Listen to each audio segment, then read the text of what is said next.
Right, this is the best approach to your nutrition whilst you embark on a specific goal in and around body composition. So make sure that you listen to this carefully because this is the method that I want you to look to incorporate throughout the program. So this is called the structured flexibility method. You might have seen it referred to as 3-to-1 method in other places, but basically it's about structure first, flex later. So most clients that I work with who have succeeded long term implement this method. So what it looks like is you want to structure the earlier part of your day. So breakfast, lunch, and your first snack, for example. So the first 3 meals pretty consistently. So they are, for the most part, going to repeat. They might change week to week, sure, if you need a bit of variety, but really from Monday through to Friday or even the weekend, you're going to have the same breakfast, the same lunch, and the same afternoon snack if you're having an afternoon snack. And we really want to make sure that these 3 structured meals are high protein and whole foods based, all right? Now, what this allows us to do is then for our 4th meal of the day, which if you're having breakfast, lunch, and then an afternoon snack, which is dinner, gives us a little bit more flexibility, which works really well for people who are eating with their families, looking to have a social night out every now and then, or have long work days, that sort of thing. Now, the reason we do this is because it reduces our mental load, it keeps you consistent, and it reduces the barrier to entry in terms of creating success, okay? There is no need to mix up your meals all the time. A lot of you probably don't actually mix up your meals. I'm sure many people out there are just actually having the same breakfast most days for the most part. So generally what I do is use the meal planner template. Now this can be found in the files section of the group inside of the app. So when you are embarking on a body composition change, as you know, structure and organization are really important. So I want you to take, let's say, for example, every Sunday you take 10 to 15 minutes to plan your meals out for the week. This is going to save you a lot of time during the week, not only with that cognitive load, but also communication is going to be really good with the rest of the family. You're probably going to save money because you're not going to waste money on buying loads of different ingredients. There's all these benefits, right, to planning out your week ahead. But you're also going to be more likely to stay on track, especially when perhaps you get down to this Thursday, Friday, and you're starting to get a bit tired and things are getting a bit messy, and decision making can sometimes go to the wayside, but you're going to have a plan in place, so that's not going to be an issue. So each Sunday, take 10, 15, 20 minutes and fill this in. Doesn't take long. Pick one breakfast, all right, and you can just write it here. Pick one lunch or 2 if you feel like you need a little bit more variety. A lot of people like to have a different lunch on the weekend. That's fine. Just write that in for each day of what you're going to have.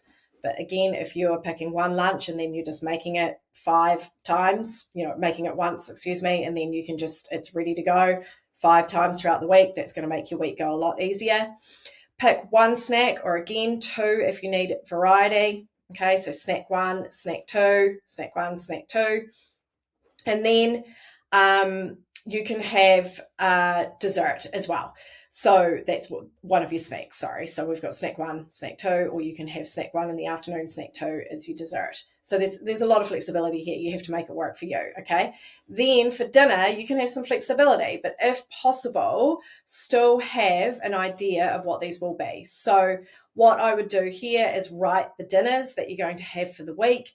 Big fan of cooking once, eating twice. So it might be on Monday, you cook a spaghetti bolognese and you plan on having the leftovers for that on Wednesday. On Tuesday, you might do burgers, for example, and you'll have the leftovers for that on Thursday.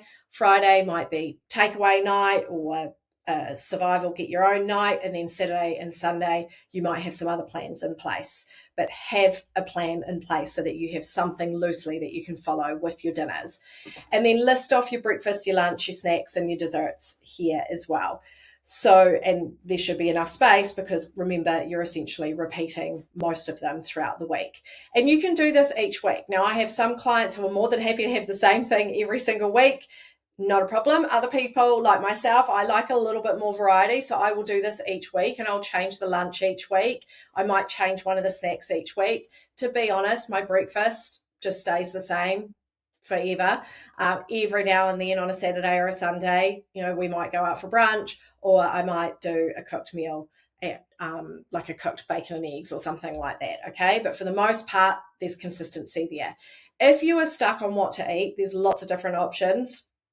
Inside of the app, heaps of recipes. You've also got access to my sort of core recipes that I often use. But this is a little framework that I've come up with that I often find can help you when you're in a bit of a pickle in terms of coming up what to eat. So it's the 9 S's. So we've really got sandwiches. So that's like your wraps, your bagels, your toasties, stir fries, soups, stacks, which sort of refer to things like your poke bowls, layered meals where you might have sort of a lot of different like ingredients that you pop into a bowl and then go from there. Salads, savories, which are things like your bakes, your quiches, your pies, and so forth. Smoothies. ON means overnight pots, like your overnight oats, that kind of thing. Standalones, meat and 3 veg, that's always a winner. And then slow cookers, okay? So if you're not sure about how to come up with ideas for this, perhaps look at these 9 S's, look at the recipes inside of the app, talk to me, and remember, you're only trying to come up with one breakfast, 1, maybe 2 lunches each week, 1, maybe 2 snacks, 1 dessert, and then dinner's going to be a bit more flexible.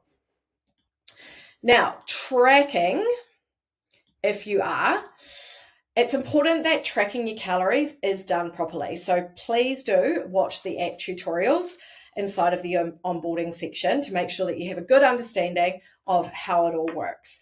Now, tracking calories is kind of like riding a bike. At the start, it can feel a little bit confusing and like you're never going to get there. But once you get there, you're away laughing, okay? It's really, really useful in order to give you some education and insight and awareness around your current eating habits, portion sizes, and so forth. Approach it from that point of view. A lot of people associate negative connotations when it comes to tracking, but actually, if you just see it as data and education and almost a bit of a nutrition 101 for your own personal body, you'll be really surprised at how useful it is. So one of the things that is really important is that early on in the tracking process, you do make an effort to use some kitchen scales and weigh your food. So a really good example that I can give is, say you do a tablespoon of peanut butter. A tablespoon of peanut butter is probably, when you eyeball that can vary by anywhere between 5 and maybe 30 grams, okay? And the calories that will vary between 5 and 30 grams of peanut butter will surprise you. So it's really important that wherever possible, particularly at the start whilst you're learning, that you do weigh your food. So grams instead of cups and so forth, and milliliters instead of like tablespoons and so forth. Always track oils and extras. So oils or fats basically are going to be really important to track because, again, these calories can add up quite quick. Things like peanut butter, even avocado, olive oil, nuts, seeds, these are all very healthy foods. They're great sources of fats, but they are quite calorie dense. And if they're not measured and tracked accurately, they can sometimes throw your calorie deficit out. And if you're looking to lose fat, for example, that's not going to happen because you're not in that deficit. And what I mean by extras are things like maybe that latte that you've grabbed on the way to work. Alcohol is really important to track, and accurate portion sizes, because one standard drink by our standards is often not actually the standard drink by the government standards or calorie standards, okay? So just remember, accuracy will always win for the most part here. If you're not sure, do guess. Something is always better than nothing. There's plenty of other resources and so forth throughout the onboarding that I'll leave with you that you can go through in your own time. And if you've got questions, make sure you come to me.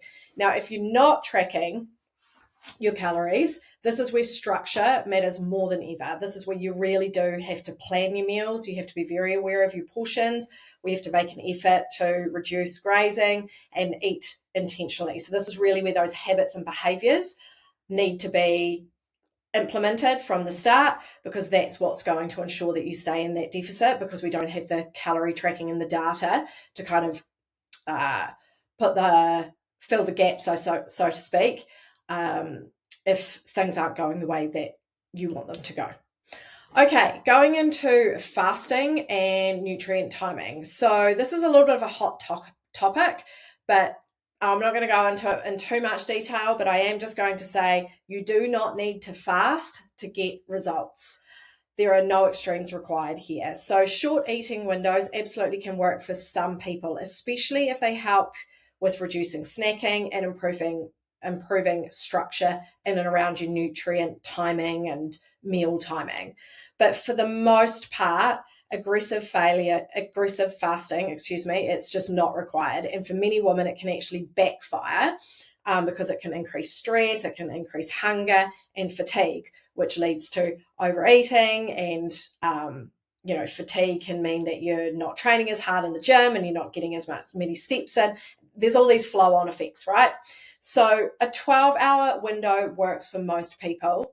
And this is a really important point that a lot of people, I guess, misunderstand, is that training fasted does not increase the amount of fat that you burn.